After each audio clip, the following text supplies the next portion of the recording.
கதவுல சத்தத்தை பார்த்தீங்களா? ஏன்னா நம்ம தலைவர் நேற்று நான் சொல்ல கேட்காம வெளியே ஓடி போயிட்டார். ஐயோ, நேற்று நைட்டு சாப்பிடக்கூட கிடையாது. சொல்லாமல் கொள்ளாமல் வெளியே, அதாவது சொல்ல கேட்கல, கூப்பிட ஓடி போயிட்டான். கேர்ள் ஃப்ரெண்டை பார்க்கறதுக்கு ஓடி போயிட்டான். அப்போ அவன் அப்படி போகிறது கூட ஒன்றும் பிரச்சனை இல்லை. அவனுக்கு போயிட்டு வந்தோடனே ஸ்கின் அலர்ஜிலாம் ஆகுது. அவனுக்கு அது வெளியில் போயிட்டு ஒத்துக்க மாட்டேங்குது. என்னென்ன சேட்டம் பண்ணுறா பாருங்கள். பெரிய ஆள் தட்டுற மாதிரி தட்டுவான். என்ன ரியோ, உன்னை தான் விட மாட்டேன்னு சொல்லியிருக்கேன்ல.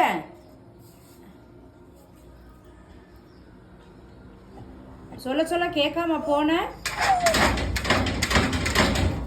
இது கதை விட உடஞ்சிரும். ரியோ இங்கே பாரு, என்னைய பாரு. தப்பு பண்ணால் பார்க்க மாட்டேன் பற்றியெல்லாம்.